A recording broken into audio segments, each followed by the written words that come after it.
Good morning. Let's see, breakout rooms. Oh, you Yeah, do? Oh, okay. recreate breakout room. I don't know if I can assign no, automatic. Yeah, I can do it. I don't know if we will Right. do it, but if we have Okay. time. Hi, Catherine. Hi, Catherine. Sandra, if you're there. I have to end on time, 2 minutes early. Okay. Hi, I'm here and I will be unmuted. I mean, I'll be on camera a little bit later, but I'm listening. I was going to be late and I thought, okay, I can just jump in and then be in my chair in a little bit. Okay, great. Thank you, Catherine. Glad you're here.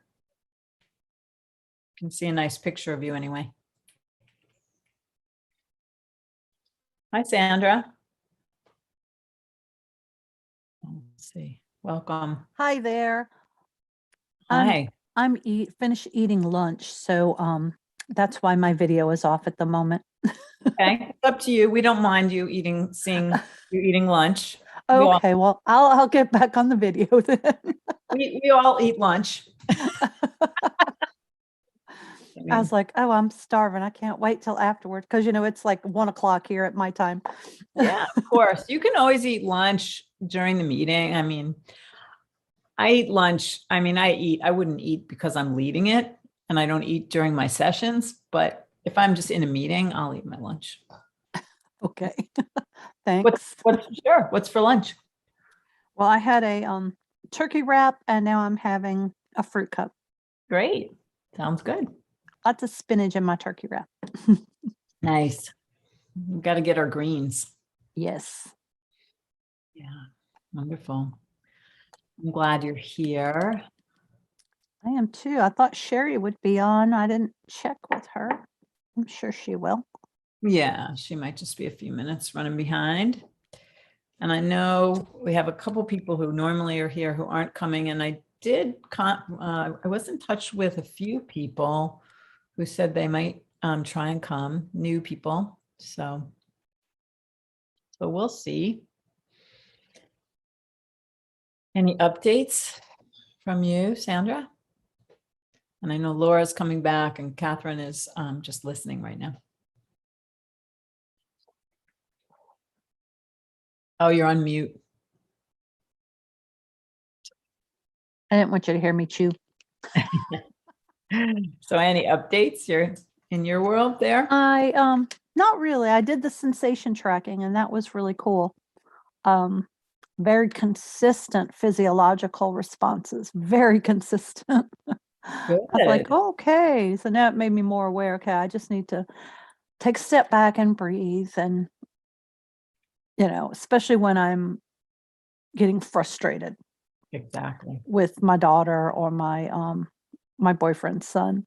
Mm-hmm. And but yeah, I was like, wow, okay. Yeah, it's like a magic trick. And Yeah. then you realize, oh, like exactly that. I can just take a step back. Let me just take a step back and feel this. Because and also if I can just feel what's here, then I'm training myself to just feel what's happening over there. Oh, you're having an experience. You're upset. You're whatever. Exactly. And you're like, oh, that's happening over there. Oh, okay, that's happening over there. I have space for that, to unfold because I have space for myself. Instead of just reacting. Exactly. That is the name of the game, is learn how to respond rather than just reacting and being kind of trapped by our habit patterns. And I do tend to react like, stop it. Exactly. You're not the only one. Welcome, Julie. Hi, you can unmute yourself if you want and say hello. Hi. Hi. Glad you made it. Thank you. I almost didn't. I just pulled in the driveway. I thought it was at 11, not 10. And then I was glad you sent that. Someone sent an email just now. Yeah, Paige. Paige is very good Oh, about that. Thank you. So I ran in the door and got on. Wonderful. Wonderful. Remind me where you are located. I'm in Happy Valley, Oregon. Oh, yeah. Nice. Yeah. Is it raining up there? It is. I'm going there soon, actually, to Oregon, not to Happy Valley, but to Oregon. Okay. It's raining. Yeah. That's what I've heard. Yeah, but we had a great summer. It was mostly warm and dry and Mm, watering the garden every day because we didn't have enough rain. So it's kind of nice to have the rain now. it is. It doesn't rain all day, right? It just rains for like a period and then it kind of stops. Or it rains. Exactly. Yeah, that's fine. I can handle that. Yeah. Yeah. Yeah. Well, we're glad you're here. So Thank you. do you want to say anything about yourself by way of introduction? Yes. I've only done one other, and it was 2 weeks ago. I was actually taking care of an elderly person last week in San Diego, so I wasn't able to get on at all. But my name is Julie, and I have a 40-year-old son with cat cry syndrome. We've had our ups and downs. And when I start to recall the times with him, he's more of a blessing than not. He's settled into an assisted living home right now. And I still struggle with feelings of guilt for doing that. But having him in a good home is good. It's good for me to see. Sometimes I feel like I need to pick him up more. I need to be with him more. He needs his mom more, but I'm working through those feelings. That's where I'm at in my journey. Thank you. How long has he been out of your home? Well, that's interesting. He's been out of my home since he was 21 and he's now 40, but I've never been so distant from him. He was raised on a remote island in Alaska. So at age of 21, he moved, like to the neighbor. They created it was an old pastor and his wife. They created an assisted living home out of their home so that Jimmy could have a place to go because I felt like I needed my independence and he needed his too. So from that point, I moved out of Alaska in 2019 and moved to Hawaii.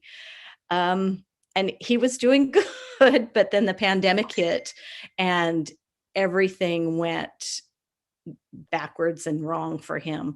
He started having aggressive behaviors because his whole program is social. He's a very social person. He loves to hug. He likes to be around people.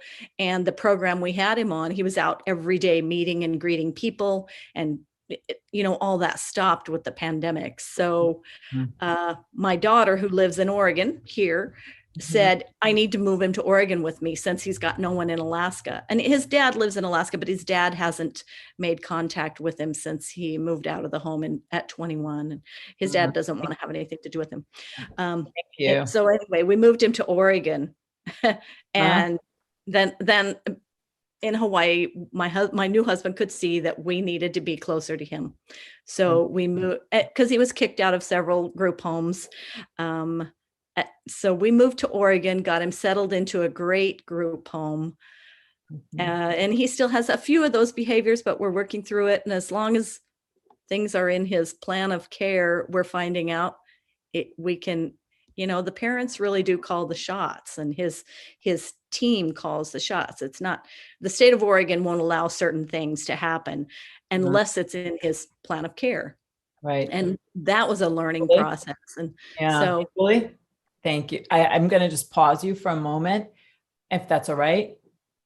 Because I can tell, and I think that what I'm getting is that it's important to share this. So I really want to encourage everyone here to make bridges, to put your email or your phone number into the chat and say, hey, I'd love to continue this conversation with you, because that's really one of the main reasons we have these workshops, is to make these connections. So I'm sorry to just pause you there. And No, I was finished anyway. Thank you. Thank you. And really just reach out. So if somebody says, like really resonates with what Julia is saying or would like to continue the conversation, does everybody know about the little chat bubble on the bottom? And you can just put your info in the chat and say, I'd love to chat with you. You can also reach out to each other on Mighty Networks. So that's another way to stay connected. So I really encourage that, because having community, as Phyllis, welcome Phyllis and Kathy, as Phyllis has said so many times, is so important and so huge. And this is your community. This is the community of rare mothers who understand. So I need to end like 2 minutes early today because I have a call after this. So I want to just dive in to our meeting today, and just I'm so glad that you're all here, and I really appreciate your commitment to showing up. It makes a huge difference. So we're going to talk about a little bit about attachment theory today, which is a very complex subject in psychotherapy. And it basically, and I'm going to just point you to this book too, Stan Tatkin's book. I don't know if you've seen this. It's called Wired for Love. And it's really a great sort of, I mean, he breaks it down really, really well, because attachment is complicated. But the main reason to understand attachment is you can understand yourself. You can learn how to really tend to yourself, and then also to your husband, partner, boyfriend, and child or children, because this is the wiring. Paige and I were just briefly chatting for a moment before everyone arrived. And at, what was it, like 9:55, I clicked in, and I get this message, waiting for host to start the meeting. And which is, Paige usually opens the room about 10 minutes early. So right away, my system says, what's going on? Did something happen?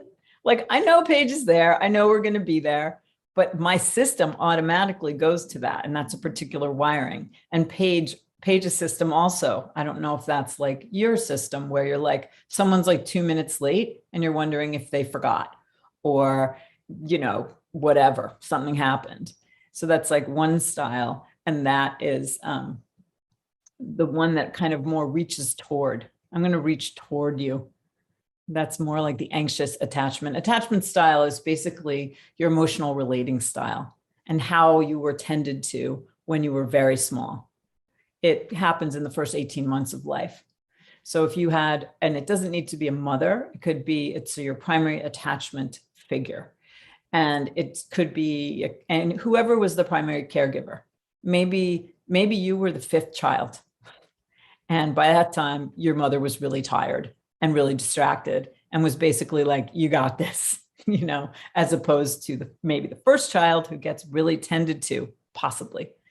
Or in this day and age, if a parent is, you know, on their phone while they're like, oh, it's okay. And like, let me check my text. It's okay. Patting, soothing. But it's like not really a steady presence. So it's the steady, loving presence. And actually, you only have to get 30% of the time steady, loving presence to be what's called securely attached. And you might be securely attached. Hallelujah, if you are, you know, and actually many people are. So it's not that uncommon. And it just means that you walk through the world and you're kind of relatively at ease in your own skin. Things don't throw you for a huge loop easily. Doesn't mean you don't get upset, but you're more or less like can navigate without a lot of internal stress. You know how to comfort yourself. You grew up in a family where people considered each other. It's not like, you know, your parents were MIA. Somebody was there and somebody took care of you. Somebody made sure that you were good. When you fell down, they scooped you up and said, oh, come here, you know, and then they washed your knee and put a Band-Aid on it or whatever. So that's secure attachment. I'm giving you a super quick overview. Then there's the avoidant attachment style, which kind of is like, you can only take so much attention and then you start to pull away. You start to just shut down. If somebody's like, come on, I need you. Come on, I want to relate to you. You start to go, yeah, that's kind of about enough. And very often people with an avoidant attachment style early on in a relationship will be really, really engaged. Once I was in a relationship with a man who lived in San Francisco, and I live about half an hour away. And he would come up to my house. We'd spend the whole weekend together. And I'd be like, this is great. Let's keep going. And he'd be like, okay, talk to you in a couple of days. And he'd go back to his house in San Francisco because he just needed to come back into himself. I could keep going, and he needed to just retreat and resource, reconnect. And in relationships, it's the kind of thing where if you're in a conversation that starts to escalate with somebody who has maybe an avoidant attachment style, the anxious person will be like, come on, we have to work it out. Let's talk it through right now. No, don't leave the room. I'd love to finish this now. And the other person is like, no, I need space. And then I'll come back and discuss. So it's just really useful. And this is all happening on it's happening, as Stan Tatkin says, it's in your brain, it's in your nervous system. And so this is why last week, we kind of wet our feet with sensation tracking, because then we start to notice, oh, I'm getting scared. I feel like I need you. I need to connect. Then I notice that inside myself and I say, oh, it's okay. It's okay. And I'm talking to a very young part of me. And the same thing, if you're getting overwhelmed, like my partner has an avoidant attachment style, and he can only handle so much engagement. And then he has to go and take, a 2-hour mountain bike ride or something and just go do his thing. So it's just really useful because it helps us. It's another lens to look through. It's another way of offering compassion to ourselves, compassion to the people we're in close relationships with. And also your attachment style can change depending upon who you're in relationship with. Now, a lot of us here have been in relationships for a long time. So if you think back to earlier on, maybe, and I've seen this in myself, if somebody's too needy, I start to pull back. I can't handle it. So then it just shifts around. The good news is you can heal it. You can heal it in your primary relationship. You can heal this. You can heal it within yourself, and you can heal, meaning you can become more securely attached. That's what we're aiming for, is a relationship where we feel safe and held, and like someone's got your back, you've got their back, and then you can start to relax. Especially as rare mothers, you want to feel that. You want to be like, okay, I got him, he's got me, and we've got this, child with a lot of, important needs, a lot of things that we have to tend to all the time. So is this making sense? Okay. So let's just meditate on that for just a few minutes, and then we'll discuss. So I'm going to make it a little shorter.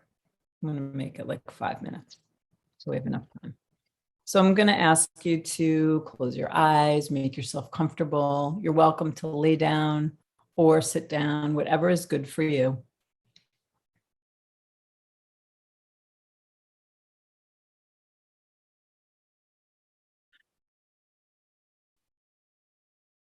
So just taking a few breaths and turning toward yourself, one breath at a time.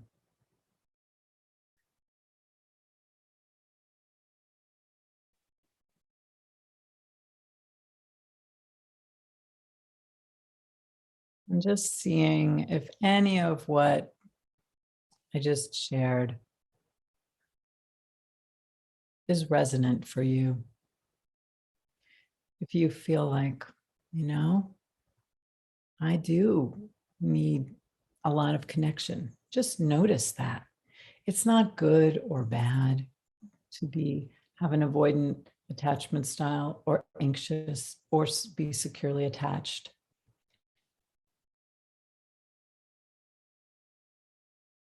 It's just your wiring based on how you were raised, how you were tended to. So just going inside.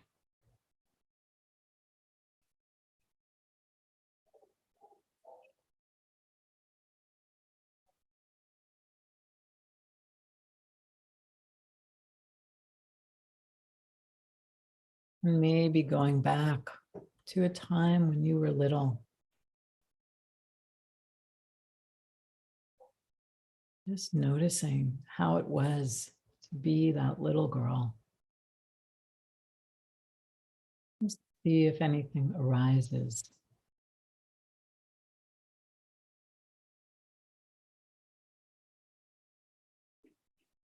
Noticing if there's a feeling of being held, or maybe sporadically being tended to.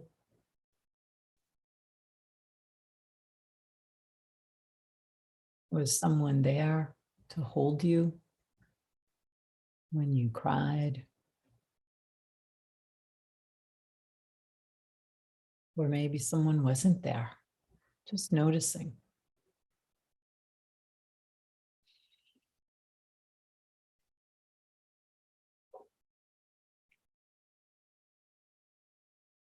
And just feel what arises, maybe images, maybe physical sensations.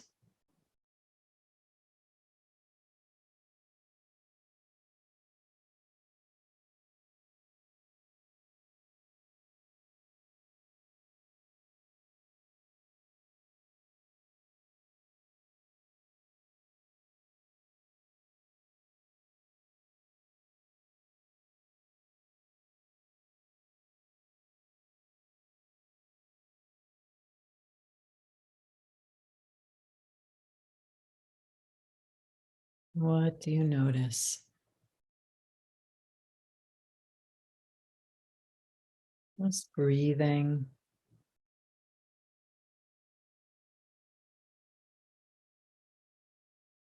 Relaxing.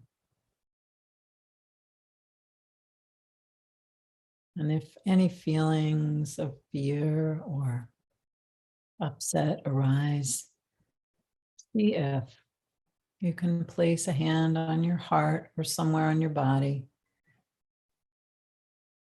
and offer some care, some loving kindness.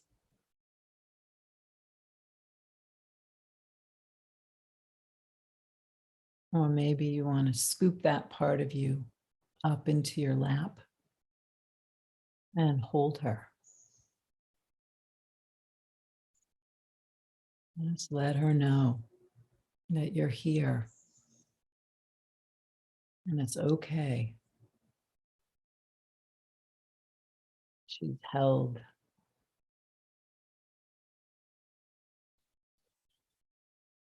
Take a breath and receive. Receive.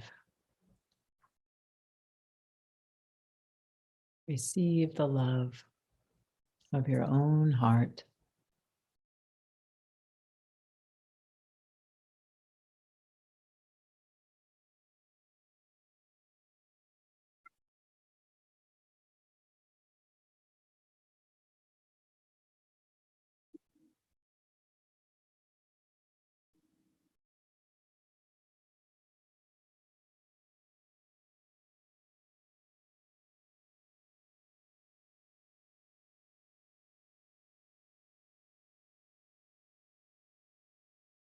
Let's just take a big breath.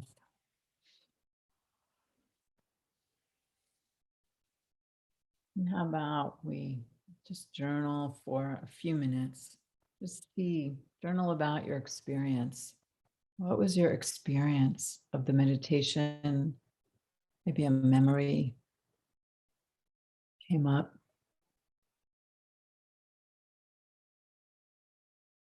Just take just a few minutes.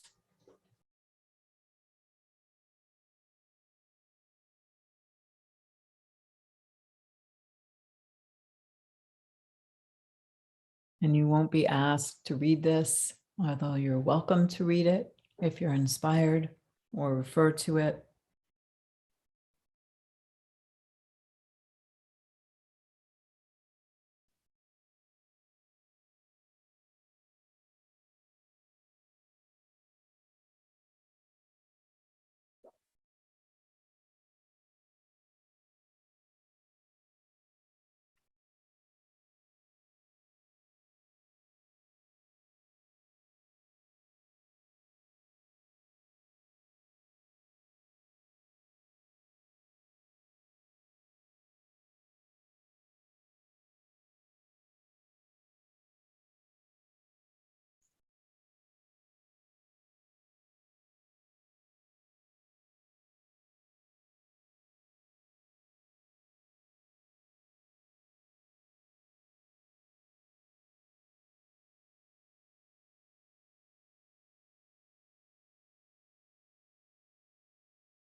Taking a little bit more time.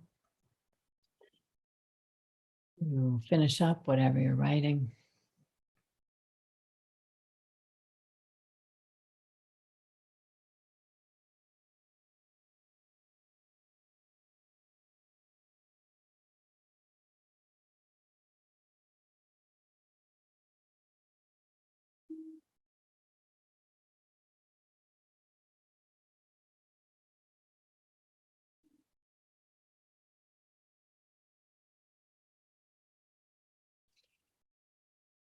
Hmm.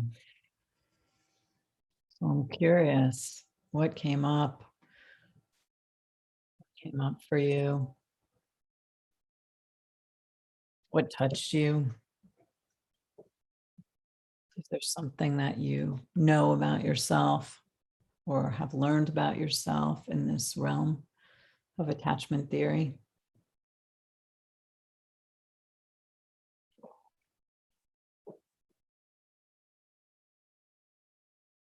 How was it to just really offer some love to yourself?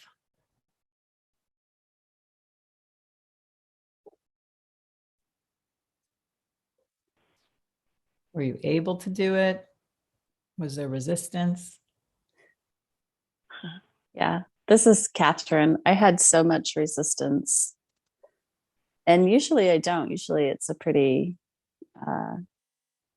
I'm a pretty willing participant. But today I'm taking my son to an eye doctor appointment.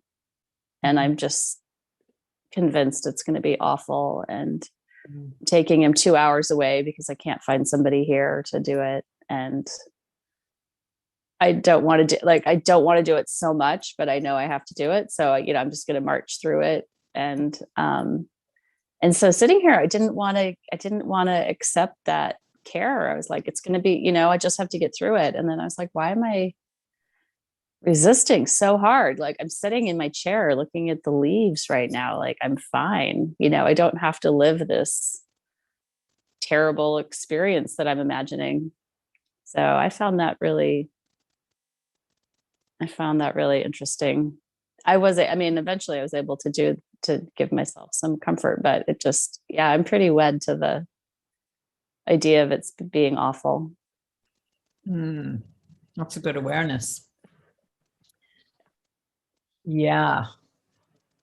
It's that being wed to the worrier part. Mm-hmm.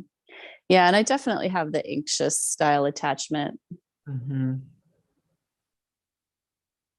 I always want, when there's discord, I always want to stay together till it's better and have that, end with but we are so loving. Everything's fine. Mm-hmm. So. Well, that's really useful to know. So how does that work with your husband? Is he able to stay in it with you and until everything is resolved? No, not at all. So it's a big mismatch. So it's better for me to understand, that it's a mismatch and not a reflection. It's not a reflection of how much he cares about me. It's just not possible. That's right. So yeah. So it's interesting that even with myself, you would think that with myself, I would just give myself all that love. But today the resistance was strong. Mm-hmm. Well, then you feel the resistance and stay with yourself, because really the practice is to stay with ourselves, even when it gets uncomfortable. That's why we're practicing sensation tracking, right? Oh, I'm going to stay with this. I don't like how this feels, but I'm going to stay with this, because staying with this is staying with myself. It's staying with my own heart. It's staying with those parts that maybe feel undeserving. So, and especially when we're worried, right? Then we have to really comfort ourselves. Mm-hmm. I'm glad you have that nice blanket. Yeah. That feels comforting. It is. It really is. It's soft. Hmm. Yeah. Do you think meditation? Have you tried meditation, Catherine? Like for me, I don't like feeling yucky. I mean, I know they say stay with it, or like, I don't know. I love it like the next day when I feel better. It's like, oh yeah, yesterday was tough, but like today is a new day. So like to speed that up, does meditation, like, does that help you at all? Or have you tried that? For me, I think that would help because then I'd get out of my like my mind circling around the same stressor. Yeah, I've played around with some kinds of meditation, and the ones that have worked the best for me so far are when I have a kind of like a class on something that I do where there's like a 10-part class meditations. You know what I mean? So they kind of like go through a series. What I haven't done as well at is kind of all-purpose non-guided meditation. For me, it's more like doing the dishes or weeding or, you know, doing something kind of repetitive where I can really focus on the sensations rather than thoughts. That is helpful. But I have like a cognitive goal of being better at the kind of all-purpose meditation where you're not necessarily even being guided. Because I do feel better, you know, when I have been guided, or even when I've been done something for a long time, like lay down and take a nap and then wake up and meditate, because I fall asleep right away, right? Like I think most of us are probably tired, so like when I try meditation, sometimes I just fall asleep. Mm-hmm. But then if you have enough time after you wake up to then meditate, that's good too. But yeah, that's a good suggestion. And do you have any, Kathy, that you do? Well, I've only just started listening to the insight timer that Padma like told us about. And I guess I just find ones that look interesting. And for me, I need the guided because otherwise my mind is going all over the place. But if I can have them suggesting things and like reminding me to breathe, that helps. So, but your idea of like getting involved in doing the dishes or something. But for me too, I might need like some classical music playing. Like I love listening to the piano guys or something I know the music, but I can, you know, I just kind of get involved in that. My mind's no longer like worried. Mm-hmm. But yeah, insight timer's been really good. I've liked that. And like often if I wake up in the middle of the night or something, usually I can pass out. I pass out, but sometimes I'll wake up in the middle of the night. And so listening to like a longer one, if I can go in the other room or something to listen to it, so I'm not waking my husband up. So I'll like pick a 30-minute one and then just have that go through. And then I find that I have fallen asleep at some point, but I don't have a particular person I listen to, but just kind of see which ones look interesting. And the Insight Timer app is free. I thought that was super cool. Mm-hmm. Yeah. Yeah. Yeah. And Catherine, I'm so glad you brought up meditation. And also, Catherine, you know, doing the dishes and tracking your sensations is meditation, right? It's like in the practice of Zen, chop wood, carry water. It's just that. It's like, okay, I'm doing it, and this is what I'm doing, and this is all I'm doing. And my mind wants to wander, but I'm just going to notice the hot, soapy water on my hands. So I feel like, you know, you can try different meditations and guided meditations, and there's many good ones up on Insight Timer. And then do a system interrupt, which is what you're doing by doing the dishes or whatever task comes up. So yes, meditation helps us to notice when we're getting into our kind of habitual thinking patterns. And then we could say, do I want to go here? Do I want to spin around in this again? Is it helping? Probably not. Worrying is very draining. Important stuff. So what else is here in the space for you all?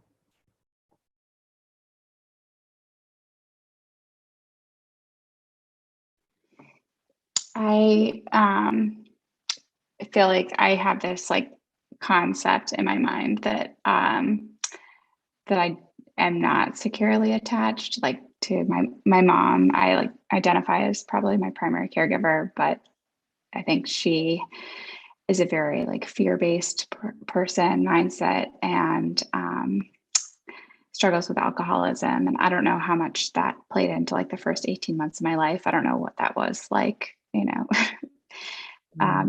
34 years ago. But I had this like concept like, oh, I'm not securely attached. And I do think that comes up in my relationship with my husband, who, when we get into a fight, I very quickly can feel like unlovable and very reactionary, and like I almost, like the most recent fight we got into, like I turned and started like yelling at myself. Like it was very strange, and it was almost stuff that like I feel like I've heard my mom say about me, being like, you like which is, and so those were like concepts that I was kind of going into the meditation with before. And what was interesting that came up as I was like there in that kind of more relaxed space of love was just like this, like, oh, kind of forgiveness. When when we started turning love inward, it's funny, it didn't really go inward. It like went towards and maybe I wasn't totally in a like fully meditative space, but I was like going towards my mom. And like, I think I've been really overwhelmed by like the parenting decisions recently, and just like all the little decisions we need to make for our kids. And I think I just have this like, I think a new appreciation for how overwhelming it can be as a mother, and how fearful you are, and how much you just want the best for your kid. And I think my mom's way of approaching what like the best she wanted for me was not necessarily this like loving, like huggy way that I wanted to receive it, but a much more like hard lined, like high expectations, and almost like a boss to a employee. And and I guess I just like tried to come to that with like love, because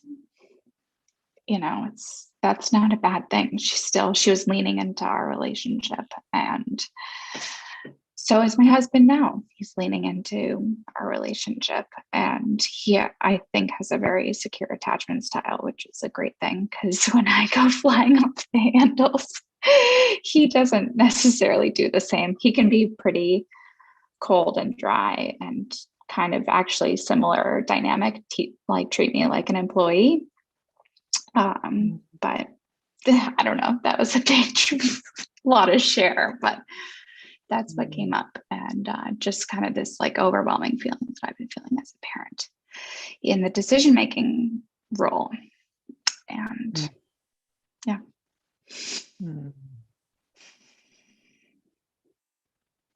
Yeah, there's a lot there. There's a lot there. And of course, feeling overwhelmed in the decision-making process as a mother. There's a million decisions to make every day. And what I will say about attachment is it would be very hard to have a secure attachment to an alcoholic parent, because they're very erratic. So you can't really trust what is coming at any given moment. And then what came was this sounds like pretty harsh, you're my employee, not my child.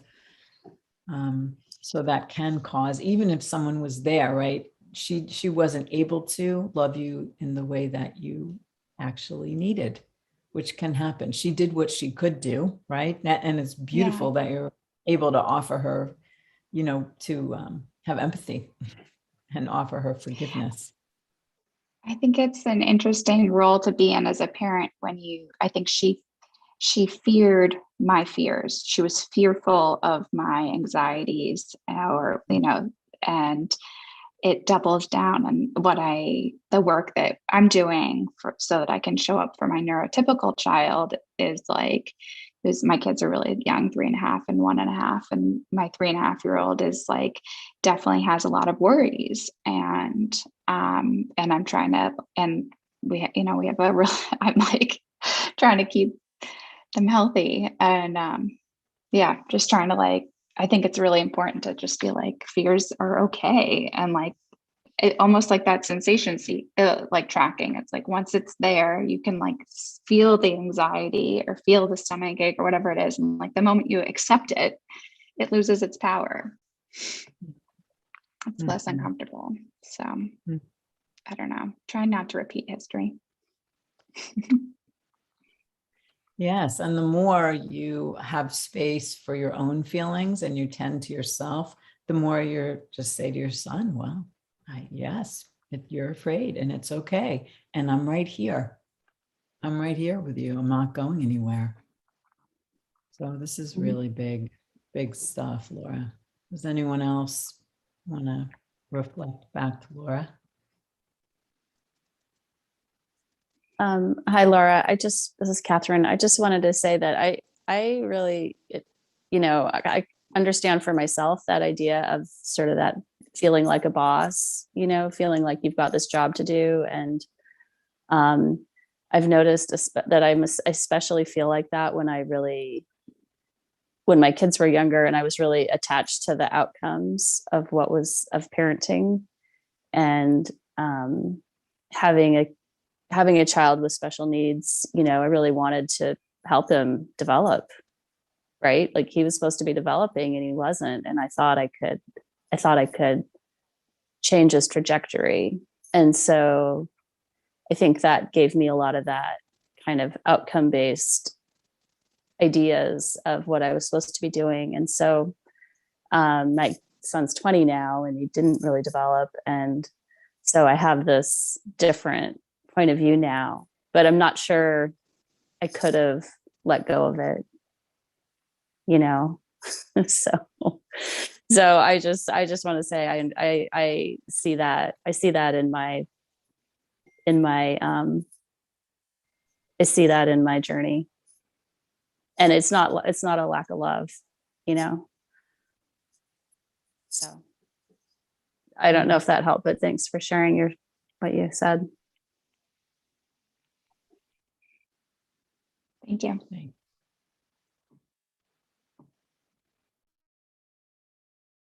Anyone else have something they want to share about this? This territory it's very deep territory, and it goes way back. And unless we really tend to ourselves, it pulls the strings. It starts to run things, just as you said, Laura. All of a sudden, like you're flying off the handle, and you don't even quite know why. It's because of that.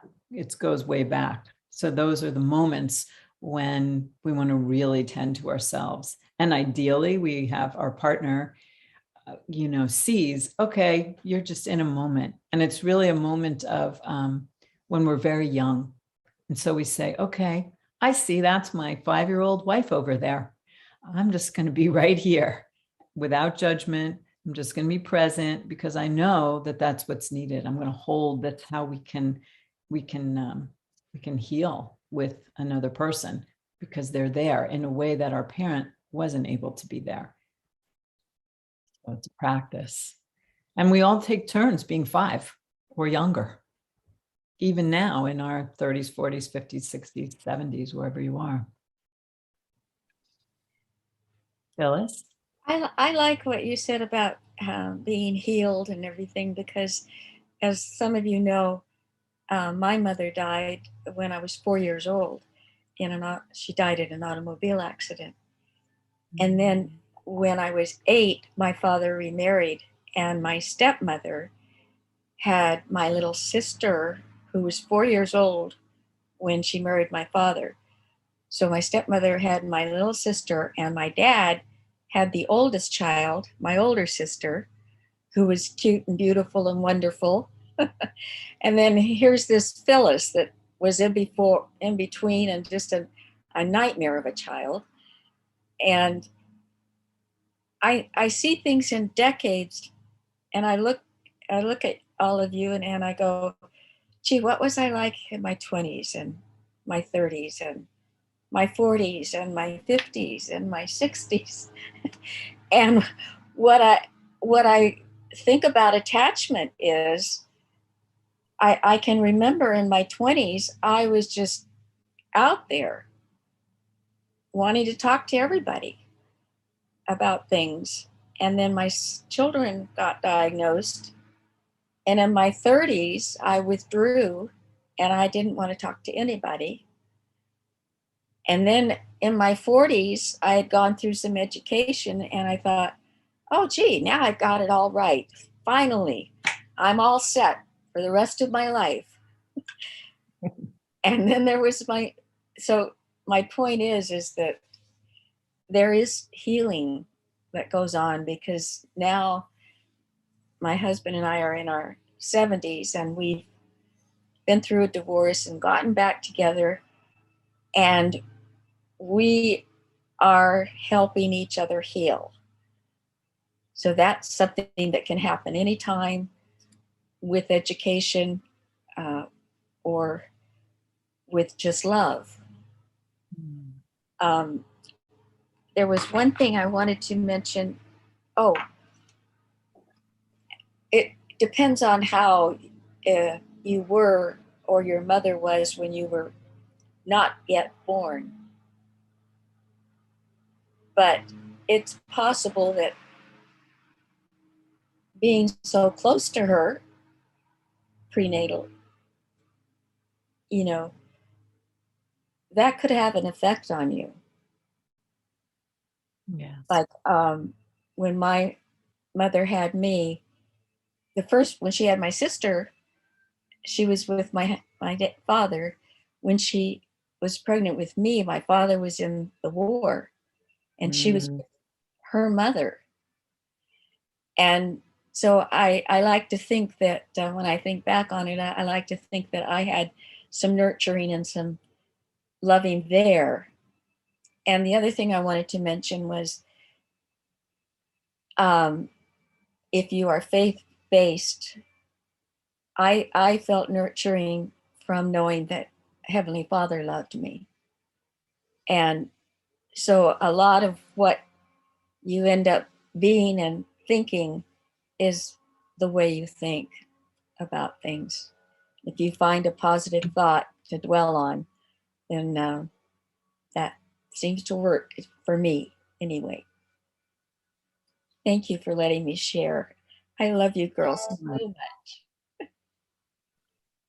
Thank you so much, Phyllis. I appreciate your wisdom. And healing is possible at any stage. So we might as well begin where we are. Give it a chance to unfold, feed the ground, right? It's this awareness of, I actually want to catch myself before I fly off the handle or before I just totally go back into my shell. I want to catch myself because I want to stay connected to myself and I want to stay connected to my partner. And I have room for my feelings. If you take one thing, my feelings make sense. My feelings make sense and I can be here. And your feelings of those old feelings, they make sense too. We don't have to analyze and overanalyze. That's a distraction, actually. Just experience. Anyone else want to say something? We have about 5 more minutes. I just want to agree with Phyllis. I am faith-based and I depend on that a lot. I still struggle with feelings of guilt, but I like what you said, Phyllis, about thinking on the positive, and there's always a positive. And I do that. I didn't used to know how to meditate, but when I meditate, it's usually on God's word. And, Julie, I appreciate the things that you said about letting your child go and live someplace else. That was a decision that I had to make. And good for you for doing what was best for him, not what you wanted. You wanted to keep him, but you let him go. And I'm proud of you. Good for you. Thank you.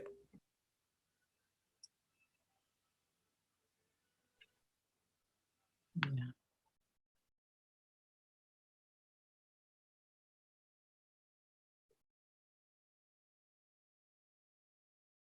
Anybody else? Kathy, Sandra, want to say anything?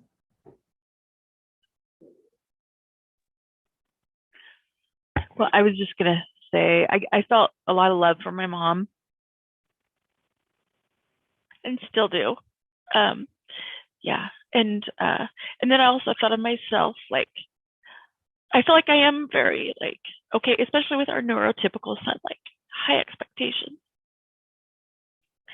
So I feel like I am probably like the employer to him. Sometimes I say that I'm like, hey, you gotta do your homework, or you gotta do your chores or whatever, just because you want to be able to, like, I think I have even said that to him. I'm like your boss at home, which I don't want to be his boss, but I'm his mom and he knows I love him, but I guess that's something that I probably need to work on, just to give him.